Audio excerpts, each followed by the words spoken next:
Esta es la que vamos a ver con ustedes. Esta es la capacitación avanzada, pero no es la avanzada de examen. Vamos a ver a modo general. Primero tenemos que hablar de la parte de oxígeno. Entonces vamos a tener que ver de qué se trata.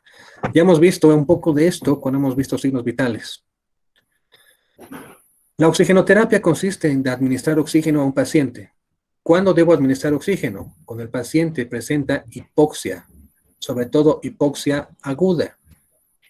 ¿Cómo registro? Me doy cuenta que el paciente tiene hipoxia aguda.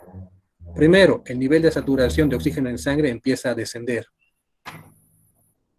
En estos casos tenemos que darle oxígeno. Cuando está por debajo de 90, estamos hablando de una hipoxia aguda. ¿Qué más? Cuando los niveles de presión o de oxígeno en sangre alcanzan valores superiores a 60. Ahora, este principio que se llama principio de Fick es una de las preguntas avanzadas del examen. No voy a desarrollarlo aquí, porque obligatoriamente van a tener que investigar qué es el principio de Fick para responder correctamente a la pregunta del examen. Pero se basa en estas 4 pautas. Primero tienes que valorar la inhalación de oxígeno de la atmósfera. La capacidad que tienes tú de inspirar aire. Segundo, cuando este oxígeno o aire está entrando a tus pulmones, lo siguiente que valora este principio es la carga de oxígeno a los glóbulos rojos. ¿De qué se trata? Tú estás respirando aire, pero estás haciendo que ingrese oxígeno a tus pulmones. El oxígeno no se va a quedar ahí. Tiene que pasar de tus pulmones a la sangre.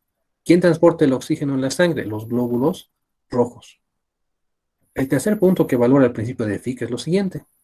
Transporte de los glóbulos rojos a través del sistema vascular. ¿Cómo hace tu corazón para bombear la sangre y que la sangre llegue a todos tus tejidos, incluyendo tus dedos? Y cuando el glóbulo rojo lleva el oxígeno hasta la punta de tus dedos, ¿cómo hace el glóbulo rojo para descargar el oxígeno a las células? Entonces, ¿de qué se trata el principio de Fick? De cómo entregar oxígeno a las células desde que tú empiezas a respirar. Léanlo con cuidado porque es una pregunta difícil del examen. Para que queden claras estas proporciones, hay que analizar el aire ambiente. En el aire ambiente, el oxígeno está en un 21%. El 78% del aire que estamos respirando ahora es nitrógeno. Y hay 1% que son otros gases, entre gases nobles como el radón, el xenón, etc. Esa concentración de oxígeno al 21% es una pregunta de examen. ¿Por qué es importante? Porque cuando veamos la parte de RCP y aprendamos a dar ventilaciones, tenemos que intercambiar oxígeno con un paciente. Pero cuando tú aspiras aire en tu boca, para después intentar soplar o ventilar a un paciente, no le estás dando 21%. Cuando das una respiración boca a boca, como han debido ver en la televisión, o en cuando vas a una piscina, un rescatista te saca y te da respiración boca a boca, la cantidad de oxígeno que te está dando no es 21. De hecho, se acerca más a 7. Pero lo que te está dando en la respiración, está dando en niveles elevados de CO2, que es dióxido de carbono. En el nivel de tus vasos sanguíneos hay receptores químicos que miden esa concentración de CO2, sobre todo en el callado de la aorta. Cuando ese sensor detecta niveles elevados de CO2, manda una señal a tu cerebro para que tú despiertes. Eso lo van a entender cuando vean un poco más de anatomía y fisiología. Acuérdense de esto. Oxígeno actualmente 21%. Cuando doy respiraciones boca a boca, apenas doy un 7%. Este es el equipo para administración de oxígeno. Tenemos en el aire ambiente, el flujo es de 0. Estas cánulas o puntas nasales, que hemos visto un poco en la primera clase de introducción, hay esto. Tienen los siguientes números. Permite un flujo de oxígeno valorado en litros por minuto. Entonces, las puntas nasales, que son de bajo flujo, te permiten dar oxígeno entre tal vez 1 y 5 litros por minuto. Eso se considera bajo flujo. Las mascarillas simples te dan un flujo que va de 5 a 8. estas son consideradas de alto flujo. Y la máscara de Venturi, que se maneja solamente en terapia intensiva, te permite regular de bajo hasta un flujo elevado. Entonces, estos equipitos los vamos a ordenar de una forma más sencilla. Pero cuando veamos la forma sencilla, este es un cuadro para que ustedes puedan repasar. ¿Cuáles son las indicaciones de un paciente que podría tener hipoxia aguda? Todas las que están viendo acá son posibles causas de hipoxia. Hipo significa pobre o bajo, y oxi viene de oxígeno. Entonces, ¿qué significa hipoxia? Baja concentración de oxígeno. Entre las causas que corresponden a la hipoxia arterial, tenemos las siguientes. EPOC significa enfermedad pulmonar obstructiva crónica. Está el asma, la atelectasia, la neumonía, mal de altura, etcétera, etcétera. Como estos términos entre asma, atelectasia, neumonía todavía no los entienden bien, hablemos de una sencilla, mal de altura. ¿Por qué el mal de altura me da hipoxia arterial? El oxígeno en el ambiente es del 21%, ya sea aquí, a nivel del mar o en la punta de una montaña. Siempre es 21%. El problema no es que no hay oxígeno, es que no hay presión de aire. Estar en este momento parado en la Tierra significa que hay un mar de oxígeno o aire justo sobre ti, que te está empujando hacia abajo. Cuando tú estás a nivel del mar, la altura de aquí hasta el cielo es un peso mucho más pesado. Así que ese peso ayuda a que el oxígeno entre fácilmente a los pulmones. Por eso cuando vas a nivel del mar, respirar es fácil. Pero ¿qué pasa cuando subes a la punta de una montaña? La altura que te separa de aquí al cielo es menor. No hay tanto peso para que el aire entre fácilmente a tus pulmones. Por eso es que te cuesta respirar, haces esfuerzo. Como no llega a haber buena cantidad de oxígeno en tus pulmones, poco oxígeno llega a la sangre. Así que eso te da la hipoxia arterial. Poca concentración de oxígeno en la sangre de las arterias. Esa es la explicación para el mal de altura. Hablemos de la hipoxia tisular sin hipoxia. Y esta palabrita, aunque es rebuscada, los va a hacer confundir. Así que analícenlo por partes. Las primeras dos palabras, hipoxia tisular. ¿Qué significa hipoxia? Baja concentración de oxígeno. ¿Qué significa tisular? Tejidos. Baja concentración de oxígeno en los tejidos. Eso pasa aquí. Cuando tienes hipoxia arterial, no hay buena cantidad de oxígeno en las arterias, así que tampoco hay en los tejidos. Pero aquí dice sin hipoxia. ¿Cómo explicaríamos que no haya oxígeno en los tejidos cuando sí hay oxígeno? Que diga sin hipoxia significa que no hay falta de oxígeno. Yo te estoy dando oxígeno, pero aún así no llega oxígeno a los tejidos. El mejor ejemplo para entender esto es la anemia. La anemia significa que no tienes sangre. Y la sangre en sí, para ustedes ahora, son glóbulos rojos. Los glóbulos rojos transportan el oxígeno. Imaginen que yo los pongo a ustedes, a los 78, en una fila lado a lado. Y les hago pasar un balde con agua para apagar un incendio. Como están lado a lado, pueden pasarse el balde uno al otro. Imaginemos que ustedes los 78 están en fila. Cuando tienes anemia y empiezas a perder sangre, empiezas a perder glóbulos rojos. ¿Qué pasa si a los 78 yo les quito 30? Va a quedar un poco más de la mitad. Pero van a tener que tomar espacios uno de otros para poder hacer o mantener la fila. Lo mismo pasa cuando tú pierdes sangre en una hemorragia. Pierdes a los corredores que están transportando el oxígeno. En este caso, ¿qué van a hacer ustedes? Cada uno va a tener que recoger el balde con agua, caminar cerca de 1 metro para entregar el balde a otra persona. Y van a tener que empezar a moverse de un lado al otro. Significa que hacen más trabajo. Mientras más sangre sigues perdiendo, los pocos corredores que quedan tienen que esforzarse cada vez más. Ese es el problema cuando hay una hemorragia o una anemia. Los pocos transportadores de oxígeno, que son los glóbulos rojos que quedan, están corriendo tan rápido intentando entregar lo poco que reciben. ¿Esto están entendiendo o no?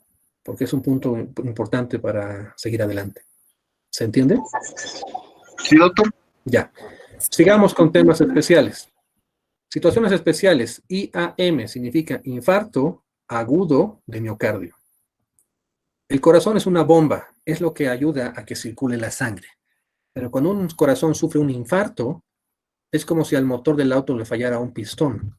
El motor no arranca, la gasolina no circula, el auto no se mueve. Si el corazón se detiene, la sangre no circula.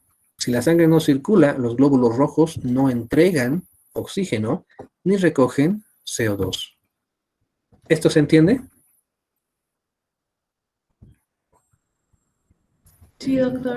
Ya. Entonces, fíjense, estamos viendo, tratar de explicarlo de la forma más sencilla. La intoxicación por monóxido de carbono es un poco más complicada.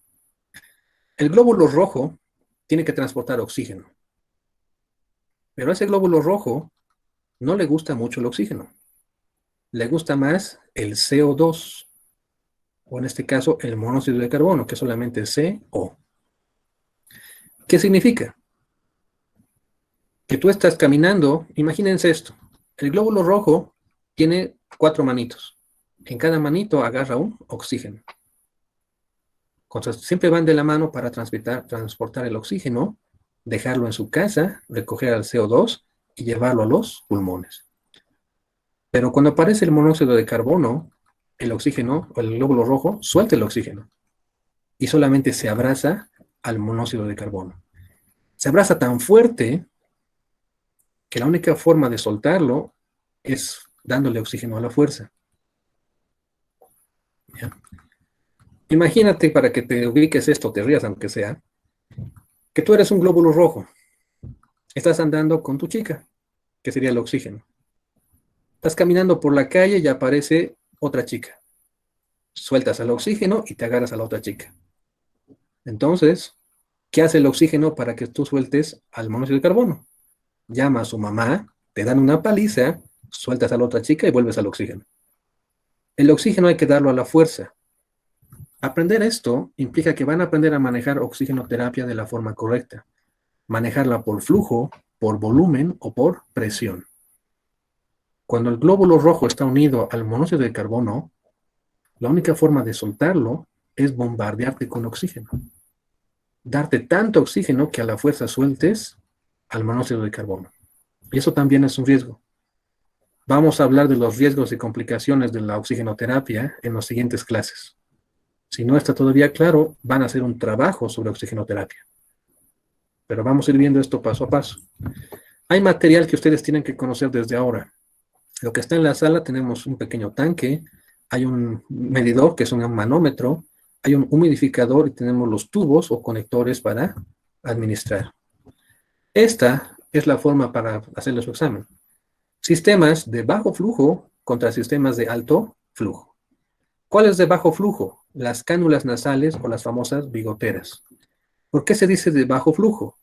Porque las bigoteras solamente te dan oxígeno de 1 a 4 litros.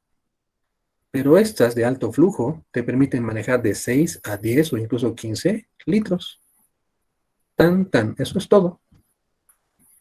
Estas se consideran de bajo flujo.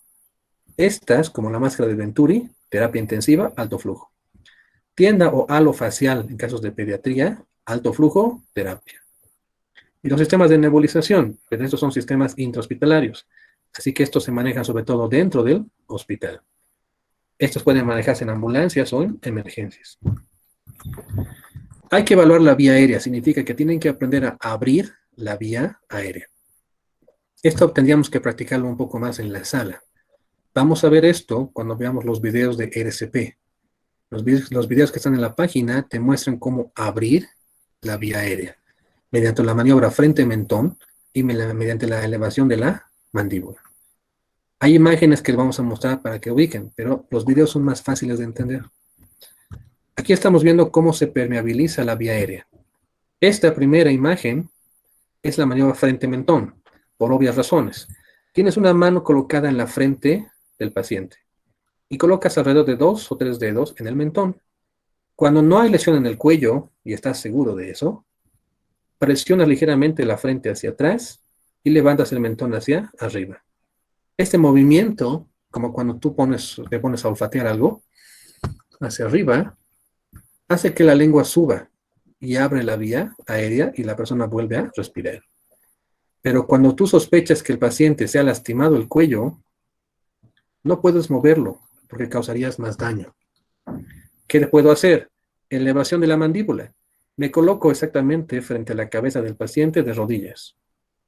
Alineo mis brazos, alineo la cabeza del paciente con el cuerpo lentamente y después suavemente empujo la mandíbula hacia arriba.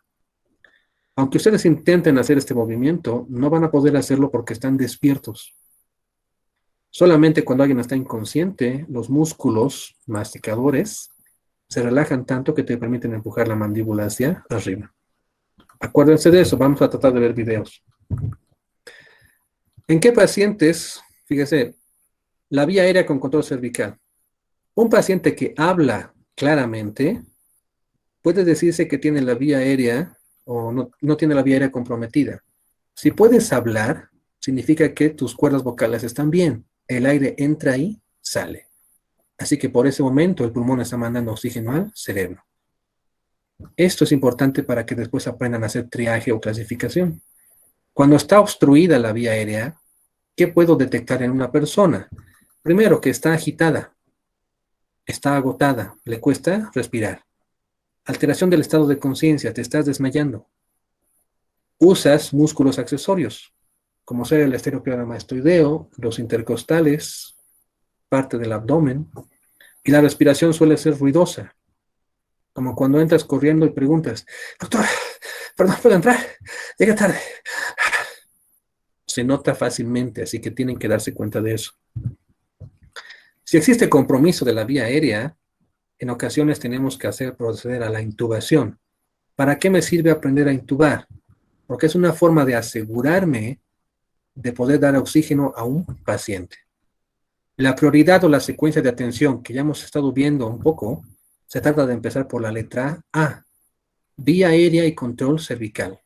Lo primero que tengo que hacer ante un paciente herido es asegurarme de poner un collarín y después asegurarme de darle oxígeno, en cualquiera de las formas, dando puntas nasales, utilizando una mascarilla, una máscara laringea, haciendo una cricotomía, una intubación de emergencia. Pero siempre se hace esto paso a paso. Hay una secuencia, no tienen por qué correr. Siempre se empieza con lo más sencillo y sobre eso vamos aumentando. Pautas de pacientes que requieren vía aérea definitiva. O sea, entre comillas, ¿qué pacientes tengo que intubar sin pensarlo? Si mi paciente está apneico, eso quiere decir que no respira, entonces lo intubo. Si mi paciente presenta una escala de coma de Glasgow menor a 9, que significa que está con un TEC, trauma cráneoencefálico y está en estado de coma moderado, etcétera, o coma grave. Entonces lo intubo. Tiene una fractura importante en el rostro y hace que los huesos del cráneo y el rostro se muevan. No puedo sujetar correctamente la máscara en el rostro del paciente, entonces mejor lo intubo. Falla respiratoria, alto riesgo de broncoaspiración, si está vomitando o tiene sangre en la boca, lo intubas. Si no hay otra forma de mantener la vía aérea abierta, lo intubas. Aprendan esto, son las preguntas de su examen. Ya hemos visto un poco de colocar un collarín, ya hemos visto en la clase 1. Para los nuevos solamente lo voy a hacer más rápido, así que estas diapositivas las pueden ver en la página de Jimdo, así que tienen que venir leyendo.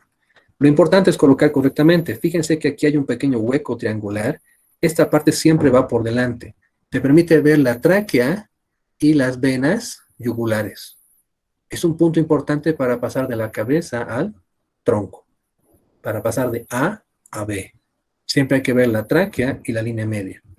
La forma correcta ante un paciente inconsciente es que te pones a la cabeza del paciente. Hay que alinear la cabeza con el cuerpo. Una vez que está alineado, lo que hace él es levantar la mandíbula, empujando suavemente para que el paciente pueda abrir la boca y respire. Mientras tanto, viene otro rescatista y mide la altura del cuello. Según la altura del cuello, se ajusta el tamaño del collarín. Te aseguras de llevar este pequeño espacio triangular hacia adelante, lo cubres, lo cierras. Una vez que ya tienes el cuello protegido, hay que cuidar la espalda. Para eso hay que hacer el movimiento en bloque. Significa mover al niño como si fuera una pieza o una tabla de madera. Tengo algunos videos sobre esto. Voy a enviarles directamente al grupo de WhatsApp para que vayan viendo sus videos. Pero primero veamos esta parte de teoría. Una vez que está, se fija, pone cinturones, lo amarras con cuerdas, protege sobre todo la cabeza y el cuello. Cuando pones las almohadillas a los lados, solamente entonces este rescatista quita las manos. Y para asegurarnos que no se mueva, puedes utilizar lo que tengas a la mano, incluida tela adhesiva. Todo eso sirve. Es un niño muy pequeño, improvisas. Utilizas toallas, utilizas ropa, lo que tengas para que el niño no mueva la cabeza ni el cuello. Eso es lo principal. Este equipo es lo que vamos a manejar para la oxigenoterapia. Tenemos el tanque de oxígeno, tenemos el medidor de presión, el humidificador, los tubos conectores, las cánulas de Mayo. Este de abajo es el tubo endotraqueal o TET. Esta es una máscara de ventilación. Este es un BBM o bolsa de ventilación mecánica. Y aquí faltan todavía más equipos. Antes de describirlos, les voy a enseñar a medir cuánto dura un tanque de oxígeno. ¿Por qué lo voy a hacer? Porque tal vez algunos de ustedes estén con familiares que están recibiendo oxígeno en sus casas por eso el problema del COVID, así que anótense esto. Esta es una oximetría normal, lo que ya vimos la anterior semana en signos vitales. Normal de 95 para arriba. Estos valores para hipoxia leve, moderada o severa.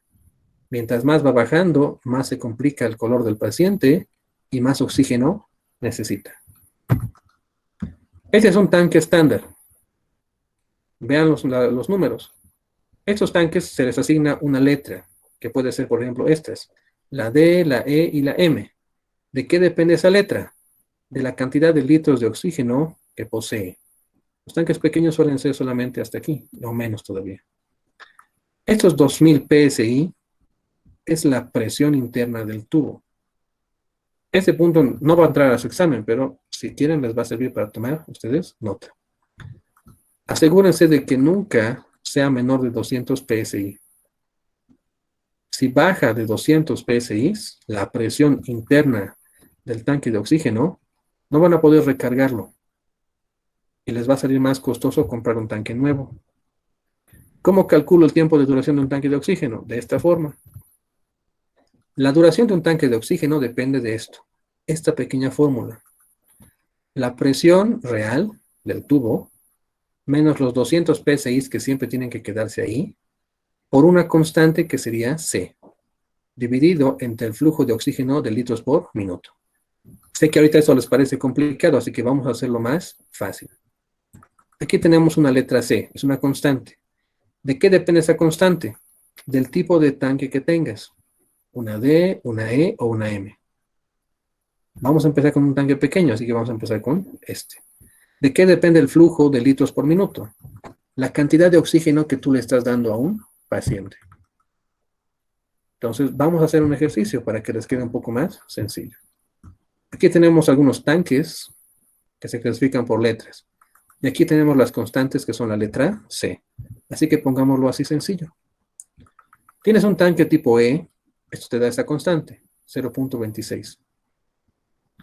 Cuando mides la presión del tanque es de 1200 PSI. El valor mínimo que tienes que dejar en el tanque es 200. Así que a 1200 le restas 200. Tienes 1000. Lo vas a multiplicar ahora por la constante del tanque, que en este caso es una constante de 0.26. ¿Entre qué lo voy a dividir? El médico de emergencias me indica colocarle una mascarilla y poner a 10 litros por minuto. Ese tanque pequeño, ¿cuánto tiempo me va a durar? Cuando haces este cálculo, esto me dice que lo que queda de oxígeno del tanque, que era 1200, me va a alcanzar solamente para 26 minutos. ¿Esto se está entendiendo o no? Doctor, donde dice 10 litros, ese número es modificable dependiendo Claro, del medio, o sea, de la claro. cantidad que, de los Sí, minutos o de los litros, ¿no? sí, mira, supón que es el mismo paciente y yo te pido que le des puntas nasales a 4 litros por minuto. Entonces, haces tu cálculo y divides 260 entre 4. Y te sale cuánto tiempo te va a alcanzar a 4 litros por minuto por puntas nasales. Pongámoslo más sencillo.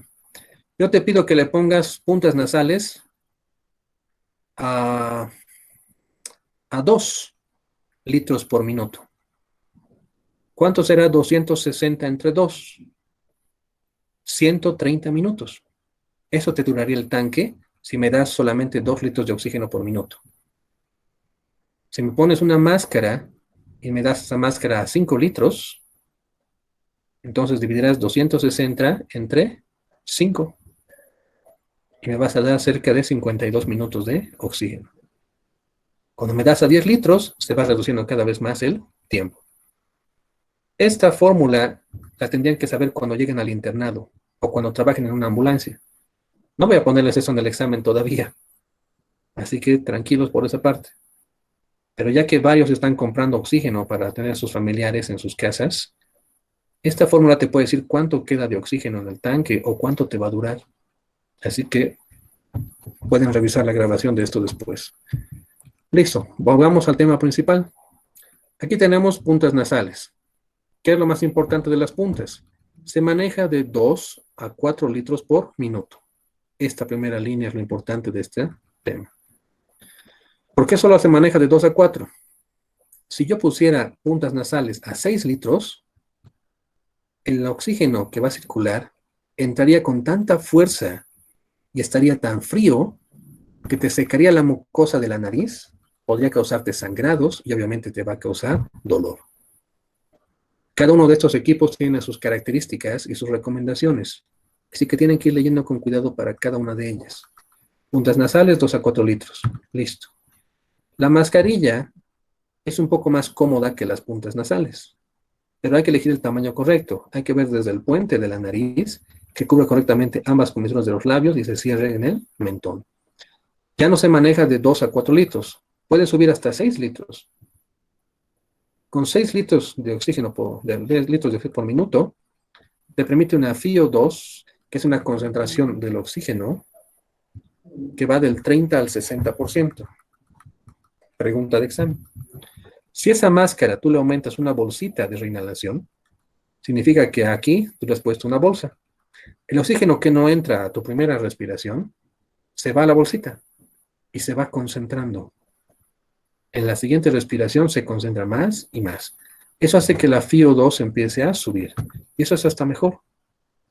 Porque esa misma máscara que están viendo aquí, más la bolsita aquí abajo, a la misma concentración de 6 litros por minuto, como aquí el oxígeno se concentra, la FiO2 supera el 90%. Es como si es equivalente a que lo hubieras intubado. Entonces, son pautas para ir subiendo poco a poco un peldaño, un peldaño, un peldaño. Hemos visto esto ya en la clase de introducción. Niños. Los niños se mueven bastante, así que las puntas nasales son complicadas, se las quitan.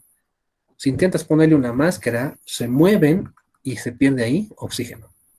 ¿Qué es más seguro para el paciente y más cómodo para ti? Lo pones en una cámara especial, donde el niño pueda moverse como loco y que el aire se esté concentrando en su interior. Se llama campana de oxígeno. ¿Cuáles serían los riesgos y complicaciones de dar oxígeno? Esto es lo que tienen que tratar de razonar ahora. Las principales complicaciones de la oxigenoterapia es el uso incorrecto. Los sensores químicos que tienes tú en tu cuerpo no miden la cantidad de oxígeno, miden la cantidad de CO2. Si a un paciente tú le das demasiado oxígeno, lo vas a intoxicar con oxígeno. Y esos receptores químicos se van a bloquear. Y eso va a ser peligroso para el paciente. Ese es uno de los riesgos. El otro riesgo es no dar la cantidad correcta de oxígeno, hacer que el paciente sufra una insuficiencia respiratoria, que sus pulmones no sean suficientes para oxigenar a todo el cuerpo. Y del cuerpo el más peligroso es el cerebro. Vamos a tocar un poco lo que es acidosis y alcalosis, pero para eso necesito que por lo menos lleguemos a shock. para que ustedes hagan un trabajo sobre esto y puedan entenderlo un poco más. Entre otros equipos que van a manejar está el equipo de aspiración, que solamente es un pequeño tubo de goma con un sello. Este conector blanco se conecta a un equipo de aspiración y este dedo o este huequito que tiene aquí te permite cerrar para activar o cerrar la compuerta. Tienen que aprender a aspirar. La aspiración promedio se hace en menos de 10 segundos. Si intentas aspirar secreciones en la boca y te has tardado más de 10 segundos, el paciente puede empezar a toser. Hay varios equipos como estas sondas o estas cánulas. Por ahora solamente quiero que vean la imagen. Los equipos están en la sala. La idea es que vamos a poder volver ahí eventualmente y pueden hacer la práctica con los muñecos. Ya adelantamos un poco de estos tubos. Se llaman los tubos de Gödel o cánulas de Mayo. Si se fijan, están asignadas por colores. Así que hay desde bebitos hasta adultos muy, muy grandes. Yo en promedio soy un color 9. Que si no me equivoco, en mi caso es un color amarillo. Por mi tamaño, una chica de mi tamaño un poco más pequeño, la mayoría de las chicas están con el color verde, que es 8. Una vez que esto se mide correctamente, este es el tamaño que tienes que utilizar en un paciente. Si yo soy un número 9 y tú me pones un número 8 o un número 10, este equipo no me sirve para nada.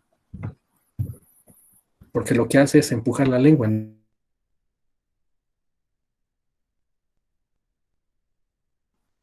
Esa es la pregunta del examen. ¿Cómo se mide? De la comisura de los labios, que está aquí, al gonion. El gonion es este punto de tu mandíbula, donde se une la barra ascendente con el borde inferior. Esa es la forma correcta de medir el tamaño que tú necesitas. Una vez que has medido ese tamaño y eliges un color, ¿cómo debo colocarlo? Al principio, la curvatura la dirijo hacia adelante. En este caso, a chocar con el paladar de la boca. Cuando ha entrado la mitad de la cánula, la giras poco a poco hasta que la curvatura apunte hacia abajo, como aparece aquí en la figura. Esto se aprende en el muñeco tal vez en 10 o 12 segundos.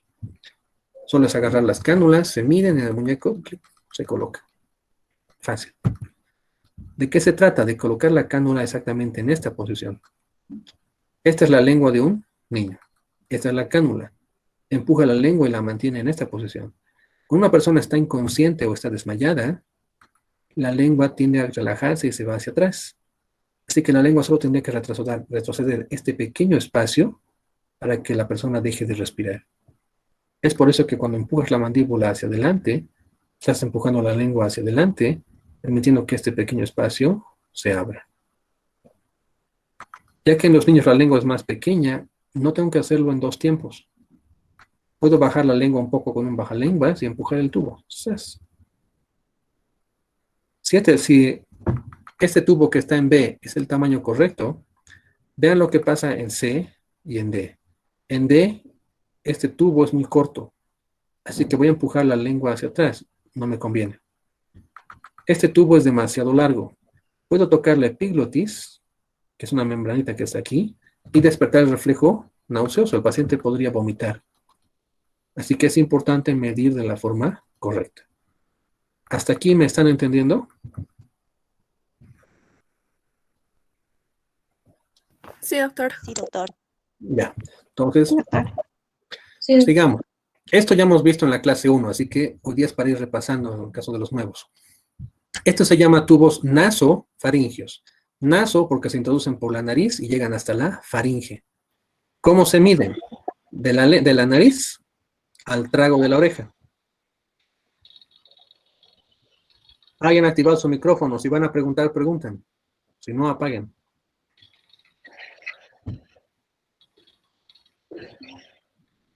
A la 1, a las 2. A las 3. Ya, gracias. Estos tubos, si se fijan, tienen varios tamaños. Se pueden colocar en personas que están despiertas. La única contraindicación es que no haya fractura de base del cráneo. ¿Cuáles son signos de fractura de base del cráneo? Primero están los ojos de panda o de mapache, los moretones que están aquí en los ojos. El término médico es equimosis, color rojizo alrededor de los ojos. El segundo signo de batalla está aquí, que de hecho tiene ese nombre.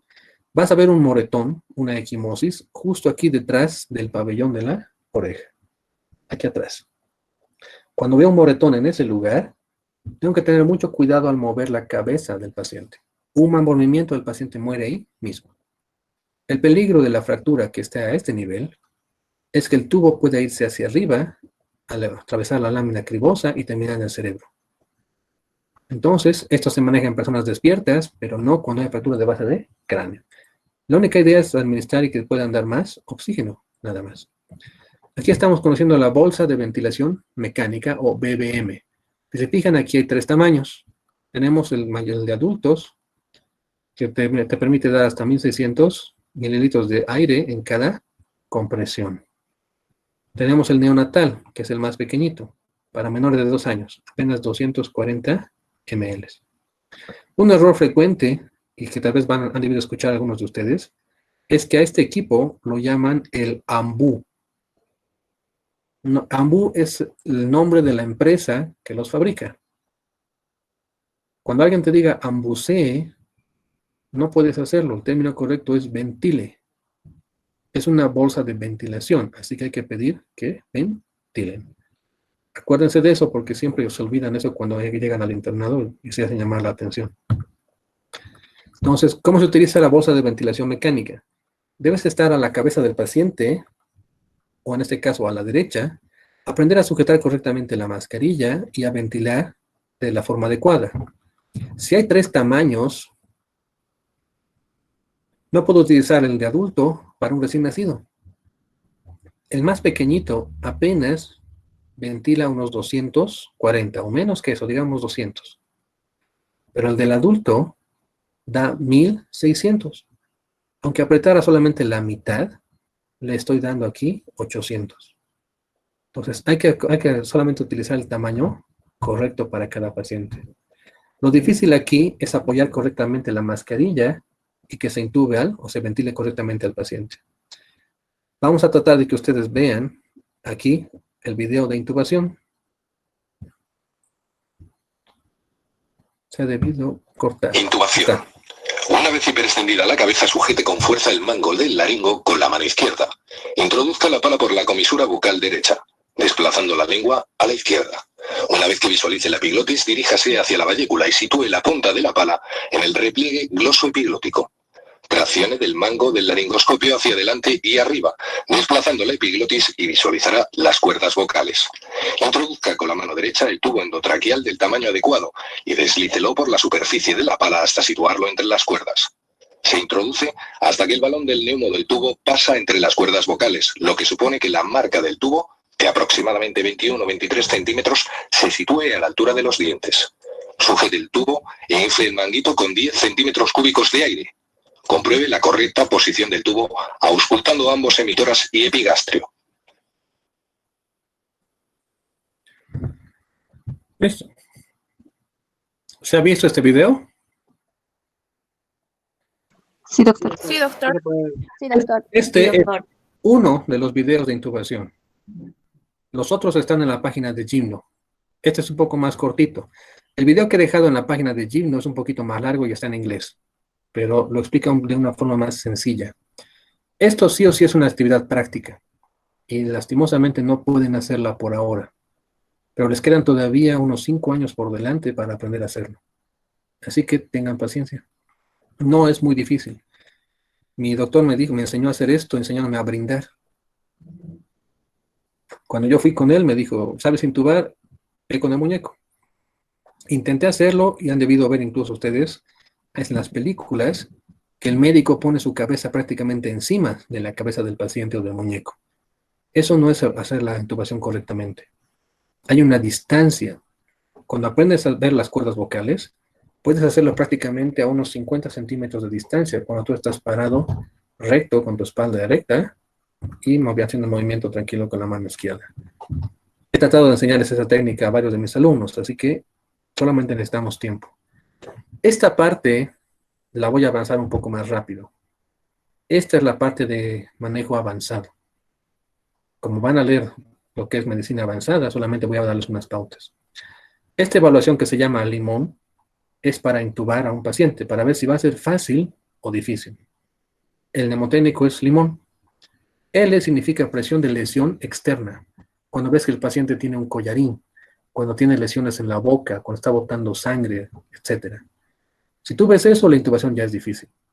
La regla del 3-3-2 se basa en colocar los dedos en la boca y en dos partes en el cuello. Si se cumple esa regla de 3-3-2, y hablamos de los dedos de tu mano, la intubación es fácil. Entonces, vayamos a ver esto a modo superficial. ¿Cuáles se consideran lesiones externas? Retrognatia significa que tu mentón, tu quijada, está hacia atrás o es más pequeña. Prognatismo, tu quijada está hacia adelante. Tu mandíbula es mucho más grande. El cuello corto o musculoso, con un paciente, por ejemplo, como si fuera una tortuga, que el cuello se base hacia abajo. Si el cuello es más corto, no se puede hacer mucho el movimiento y es difícil intubar. La regla del 3-3-2, aquí está escrita por si la quieren aprender, pero se entiende más fácilmente con una imagen. 3 dedos entrando en la boca que cuando se abre. 3 dedos por debajo del mentón y antes del hueso yoides. Y 2 dedos a nivel del cartílago cricoides o la manzana de Adán. Si se cumple fácilmente la regla del 3-3-2, la intubación es fácil.